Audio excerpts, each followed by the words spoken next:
नमस्कार, स्वागत है आपका सबसे बड़ा सवाल में और मैं हूं आपके साथ वक्ता। केजरीवाल की मुफ्त बांटने वाली राजनीति पर ग्रहण लगने की तैयारी शुरू क्या हुई?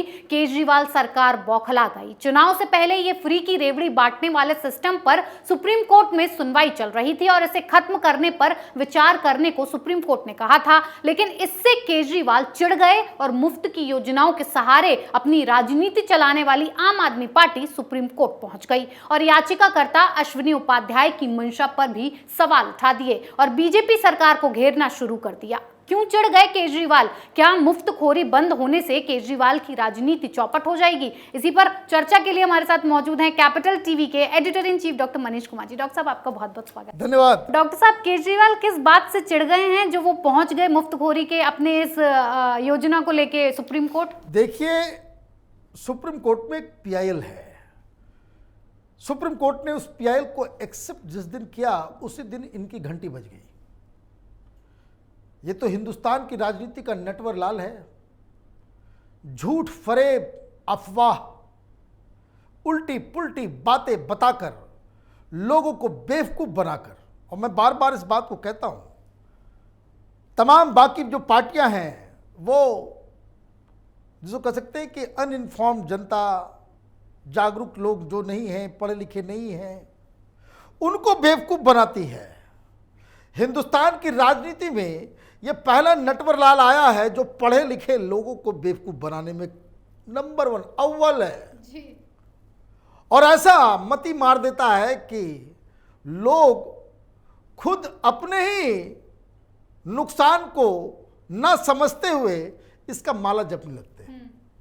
अब हुआ क्या? अश्विनी उपाध्याय इनके पुराने सहयोगी हैं जिन्होंने पीआईएल किया जी। और केजरीवाल के साथ पार्टी बनने से पहले से थे, इनके लीगल हेड थे वो जी।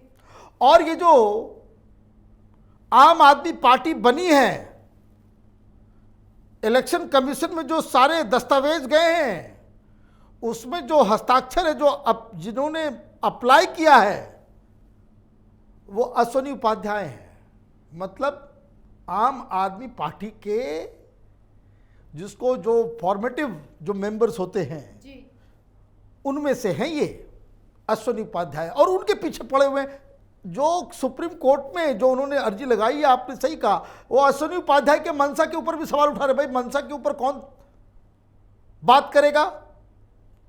आप किसी की मनसा के ऊपर तो कोई फैसला होगा नहीं। मतलब इनकी जो अर्जी है वही बकवास है जी। और ये क्या करते हैं? यहां चल रहा है डंडा ऐसा, इनकी राजनीति जो है वो चल जाएगी बीच चौराहे पे, जो है ना, नीलाम हो जाएगा ये केजरीवाल जी। क्योंकि सुप्रीम कोर्ट में जो पीआईएल की सुनवाई हो रही है उसकी मांग यही है कि सुप्रीम कोर्ट इलेक्शन कमीशन को ये आदेश दे, सुप्रीम कोर्ट एक ऐसा फरमान जारी करे कि कोई नेता वोट मांगने के लिए जी। ये फ्री बिजली, फ्री पानी, फ्री ये कर दूंगा, फ्री वो कर दूंगा, फ्री वो कर दूंगा, ये घोषणा ना कर सके। 2 वजह है और इलेक्शन कमीशन ने इसको बहुत ही सीरियसली लिया क्योंकि जो पीआईएल डाला गया उस पीआईएल में कई सारे आंकड़े दिए हुए हैं। जैसे जितने भी राज्य हैं, जो राज्य की सरकारें हैं हिंदुस्तान में, टोटल केंद्र सरकार नहीं, सिर्फ राज्य सरकारों पे जी। 70 लाख करोड़ रुपए बकाया है, कर्ज है जी। मतलब ये राज्य सरकारें कर्ज में डूबी हुई हैं। हिंदुस्तान कभी भी श्रीलंका बन सकता है ये अगर केजरीवाल जैसा नेता यहां हिंदुस्तान में रहा तो जी। फिर आप चीखते चिल्लाते रह जाएंगे, कोई कुछ नहीं। अब इतना कर्ज है फिर भी सरकार चल रही है। कैसे चल रही है? तो वर्ल्ड बैंक से, तो इधर से, तो उधर से कर्ज लेकर के जी। अब जिस दिन कर्ज देना इन लोगों ने बंद कर दिया, बन गए हम लोग श्रीलंका। फिर देते रहना वोट, फ्री बिजली, फ्री पानी पे, फिर जितने लोग ये जो आते हैं कि हम ये कर देंगे वो कर देंगे, वो करते रहना। हिंदुस्तान में तो मंगलसूत्र भी फ्री में डाल बोल देते हैं, चावल 2 किलो पे देंगे, तो कोई टीवी बांटना चालू कर देता है, कोई लैपटॉप देता है, कोई कुछ करता है। सब पार्टी इसमें, बीजेपी से लेकर के सारे लोग जी। भाई तुमको चुनाव जीतना है ये घूस दे करके कि युवाओं को मैं लैपटॉप दूंगा, वोट हमको दे दो।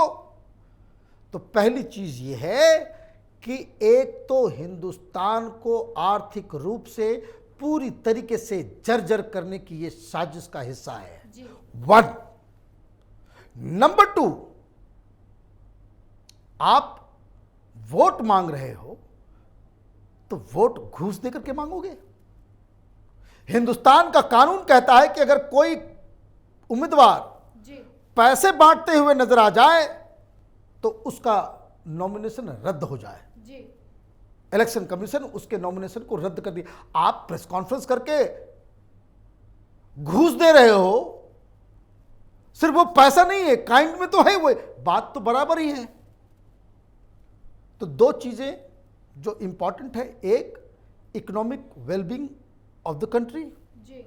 दूसरा कि आप लोगों को पैसे, आर्थिक मदद देकर आप वोट जो मांग रहे हो वो अनएथिकल है, इल्लीगल है। जी। तो ये 2 ग्राउंड ऐसे बने कि जिस पे सुप्रीम कोर्ट ने कहा बिल्कुल सही है, सुप्रीम कोर्ट ने कहा आप आ जाइए, इस पे सुनवाई होगी।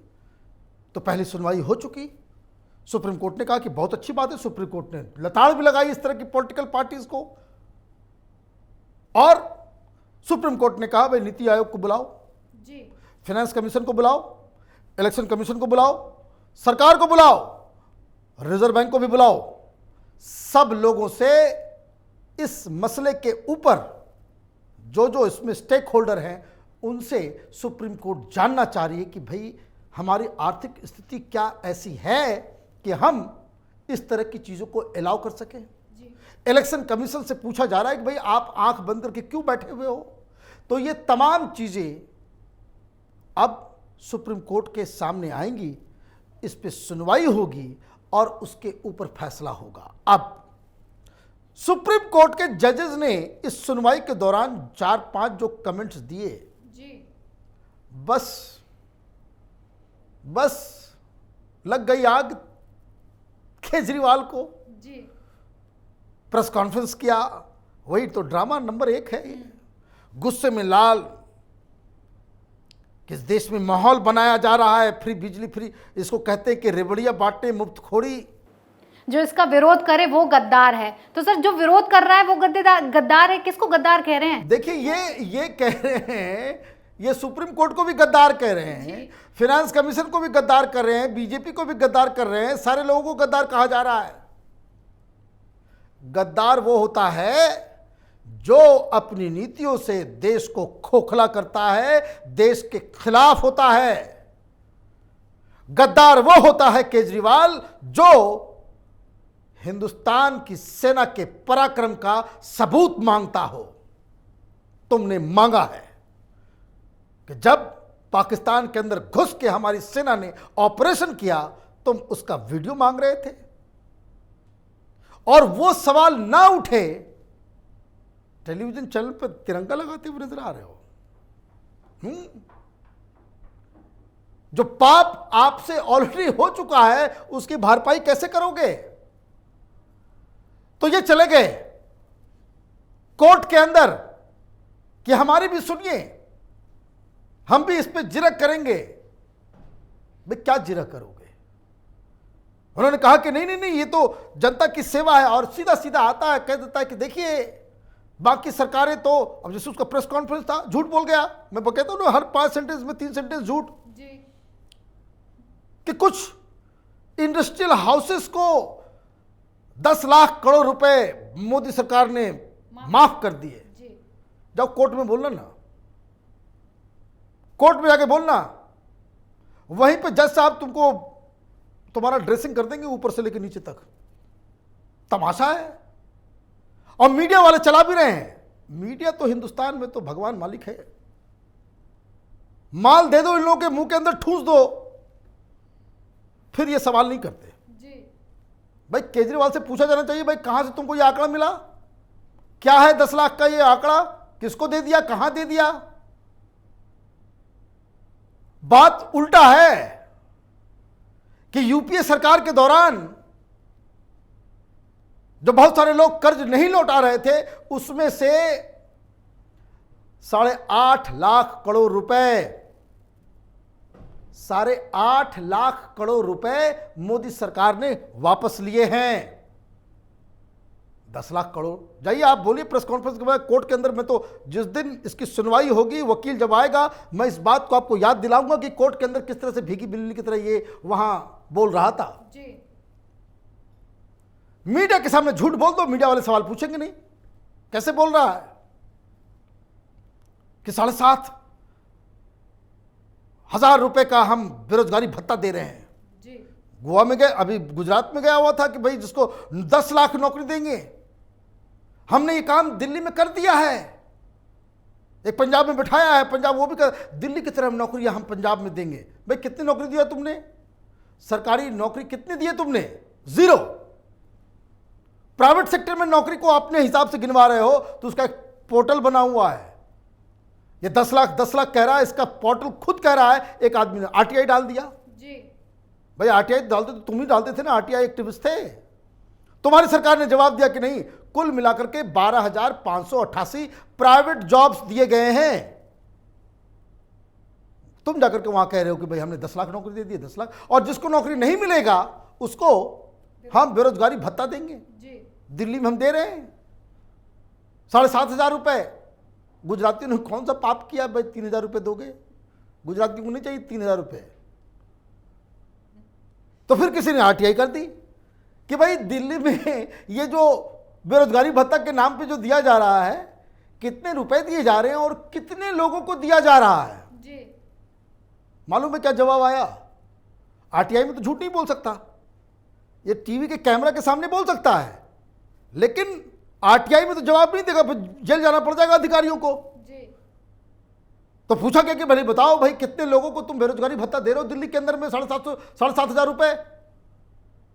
तो इसकी सरकार ने जवाब दिया आरटीआई का, ऐसी कोई स्कीम ही नहीं चल रही है।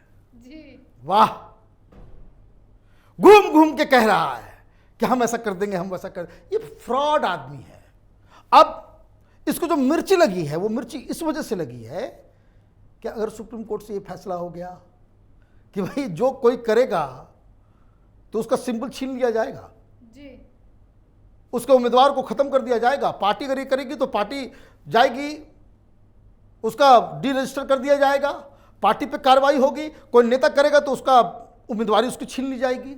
और जब फ्री बिजली फ्री पानी मामला खत्म हो जाएगा, ये क्या करेंगे, कटोरे के भीख मांगेंगे, वोट दे दो मेरे कटोरी में। क्योंकि इस व्यक्ति के पास ये इतना बड़ा फ्रॉड है, इसके पास न इकोनॉमिक पॉलिसी है, न इसका कोई फॉरेन पॉलिसी है, न इसका ह्यूमन रिसोर्स डेवलपमेंट का कोई पॉलिसी है, न इसके पास आगे का कोई विजन है, न इसके पास कोई कुछ नहीं। यह आदमी तो आया था भ्रष्टाचार को मिटाने के लिए, हम लोकपाल लाएंगे, लोकपाल क्यों नहीं ला रहा है, पंजाब के अंदर लाओ लोकपाल। लोकपाल की वजह से ही राजनीति में आया ना। और एक भ्रष्ट आदमी को जो ऑलरेडी जेल के अंदर है मंत्रिमंडल से हटा नहीं रहा है, इतना बड़ा पापी है ये। जनता को तुमने बेवकूफ समझ लिया है। और ऐसा भ्रष्टाचारी माल खा लिया सब कुछ। ईडी सवाल करती तो बोलता मेरी याददाश्त चली गई है, मुझे कोरोना हो गया तो मेरी याददाश्त चली गई। बीमारी करता है कि भाई मेरी तबीयत खराब है तो हॉस्पिटल में जाके हमको भर्ती करा दो। हॉस्पिटल में कौन दिल्ली सरकार के हॉस्पिटल में चला जाता है, ईडी के अधिकारी वहां पहुंचते तो मालूम चलता है उसकी बीवी कमरे में बैठी हुई है। बताइए क्या कहानी है, ये कितना बड़ा फ्रॉड आदमी है। सुप्रीम कोर्ट को इसके ऊपर फैसला लेना चाहिए, चाहे वो बीजेपी हो, चाहे वो कांग्रेस हो, चाहे वो आम आदमी पार्टी हो, चाहे वो ममता बनर्जी हो। इस देश में रेबड़ियां बांटना पॉलिटिकल पार्टीज बंद करें। अगर उनको कुछ बांटना भी है अपने पॉकेट से दे, पार्टी फंड से वो खर्च करे, जनता के पैसे से। आप दानवीर कर्ण बनना चाहते हो, ये ठीक नहीं है। जी डॉक्टर साहब, बहुत बहुत धन्यवाद इतनी जानकारी। धन्यवाद। यानी कि केजरीवाल को अब डर लग रहा है कि अगर ये फ्री की सेवा सुप्रीम कोर्ट ने बंद कर दी तो केजरीवाल अपनी राजनीति किसके सहारे कर पाएंगे, क्योंकि फ्री की बात करके केजरीवाल ने पंजाब हासिल कर लिया और वही फ्री की सेवा के साथ वो गुजरात जीतना चाहते हैं, जिस पर ब्रेक लग रहा है तो केजरीवाल चिढ़ रहे हैं और सरकार को गद्दार बता रहे हैं। रिश्ते तो आपके आतंकियों से हैं, आप आतंकियों को छोड़ने की बात कहते हैं और सुप्रीम कोर्ट पहुंच जाते हैं कि नहीं ये गलत है। खैर, जनता को मुफ्त के झांसे से दूर रहना चाहिए जिससे भला हो सके। फिर किसी और मुद्दे के साथ हाजिर होंगे, बने रहिए कैपिटल टीवी के साथ। नमस्कार।